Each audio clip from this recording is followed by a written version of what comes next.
अस्सलाम वालेकुम friends, welcome back to top Smarties drama serial तेरे जाने के बाद। सालेहा, जिसकी बेटी की ज़िंदगी यानी कि फरी की ज़िंदगी में इतने दुख और गम हैं, मगर वो उनकी बजाय सज्जल पर नज़र रखती है। सज्जल की हर एक्टिविटी पर उसकी नज़र होती है। सज्जल क्या कर रही है, सज्जल किसको दे रही है, किससे बात कर रही है, सब पे नज़र रखती है सालिया। अब ये भी पता चल गया कि सज्जल ने पाकिस्तान अपनी माँ के लिए गिफ्ट भेजे। हालांकि ये तो हम सब जानते हैं कि वो गिफ्ट्स अशर लेकर आया था, जबकि सज्जल ने कहा भी था कि आंटी के लिए भी ले लें, जिस पर कहा अशर ने कि नहीं, अम्मी को ज़रूरत हो तो मैं उनको पैसे भेज देता हूँ। माँ ने फ़ोन कर ही दिया अशर को और बातों ही बातों में सारा सच उगलवा लिया। ये भी कह दिया कि मेरी बहू का ख्याल तो रखते हो ना, जिस पर अशर ने कहा जी अम्मी, मैं आपकी बहू का बहुत ख्याल रखता हूँ। तो सालिया ने कहा ये ना हो कि मेरी बहू वहाँ पर बिल्कुल अकेली रह जाए, तुम उसको टाइम ही ना दो। ये सालिया की सज्जल के लिए मोहब्बत नहीं, बल्कि सालिया की चाल थी। वो सुनना चाहती थी कि आखिर अशर सज्जल के लिए क्या क्या करता है। और अशर ने भी सब कुछ बोल दिया कि मैं सज्जल का बहुत ख्याल रखता हूँ, उसको टाइम भी देता हूँ, उसको बाहर घुमाने भी लेकर जाता हूँ और उसकी हर जिद हर ख्वाहिश भी पूरी करता हूँ।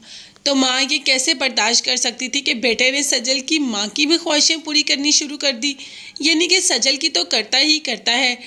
तो अशर की कॉल के बाद माँ ने सीधी कॉल सज्जल को लगा ली और खूब बातें सुनाई। बीबी, तुम खुद को समझती क्या हो कि तुम अपनी माँ के लिए गिफ्ट्स भेजोगी, मेरे लिए नहीं? तो क्या मुझे यहाँ पर पता नहीं चलेगा? मुझे हर चीज़ का आइडिया हो जाता है और तुम जो चालें चल रही हो ना, मुझे उसका सारा पता है। बहुत पक्की खिलाड़ी हूँ मैं उसमें। जबकि सज्जल कहती है कि आंटी, मैंने अशर से कहा था कि आपके लिए भी कुछ ले लें। सौल्या तो यहाँ पर सज्जल की बात पूरी होने भी नहीं देती और उसे कहती है कि बीबी रहने दो, तुम जो करना चाह रही हो ना, वो मुझे अच्छी तरह से समझ आ रही है, मगर तुम इस बात का ख्याल रखना कि कहीं तुम ये करते करते अपनी ज़िंदगी में अशर को ही ना खो दो। यहाँ पर सज्जल तो बहुत हैरान परेशान ही हो जाती है और कहती है आंटी, ये आप कैसी बातें कर रही हैं? जिस पर सौल्या उसको अच्छी खासी बातें सुनाकर फ़ोन बंद कर देती है।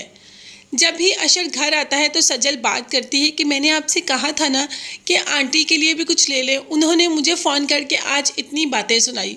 अशर, जो कि अपनी माँ के खिलाफ कुछ भी नहीं सुनना चाहता, क्योंकि माँ ने पहले ही अशर से बात करके सज्जल का ख्याल रखने की अच्छी खासी ताकीद कर दी। जिस पर अशर कहता है कि आपको कोई गलत फहमी हुई है सज्जल, आप हमेशा मेरी अम्मी के बारे में ऐसा क्यों सोचती हैं? वो ऐसी औरत नहीं, वो बहुत अच्छी औरत है, बल्कि वो तो मुझे हमेशा ताकीद करती हैं कि मैं आपका ख्याल रखूं, आपके साथ प्यार मोहब्बत से रहूं, आपको टाइम दूं, और आप उनके बारे में ऐसा सोचती हैं। आइंदा मैं अपनी अम्मी के बारे में कोई भी बात सुनना नहीं चाहूँगा। आप भी ज़रा एहतियात कीजिएगा कि आप मेरी अम्मी के बारे में क्या बोल रही हैं।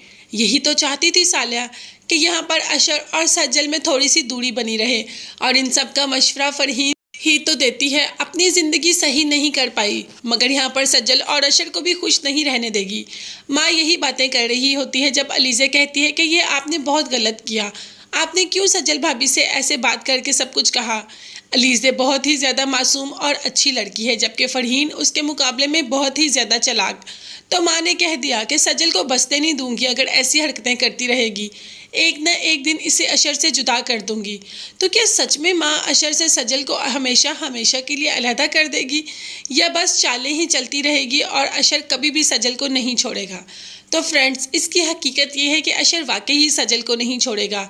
माँ जितनी भी चालें चल ले, मोहब्बत तो वो सज्जल से ही करता है। वक्ती तौर पर थोड़ा गुस्सा ज़रूर आ जाता है, मगर इसका ये मतलब नहीं कि वो सज्जल को छोड़ दे जैसा कि माँ चाहती हैं। तो फ्रेंड्स, अगर आप मेरी बात से एग्री हैं तो कमेंट्स में ज़रूर बताइएगा। इसके साथ साथ मेरे चैनल को ज़रूर सब्सक्राइब कीजिएगा। साथ ही साथ आपको बेल आइकॉन का नोटिफिकेशन नज़र आ रहा है, वो ज़रूर प्रेस कर दें ताकि मेरी हर नई आने वाली वीडियो आप तक बआसानी पहुँच सके। अपना बहुत ज़्यादा ख्याल रखिएगा और अपनी कीमती दुआ में मुझे भी याद रखिएगा। नेक्स्ट वीडियोस तक के लिए अल्लाह हाफिज़, bye bye and take care.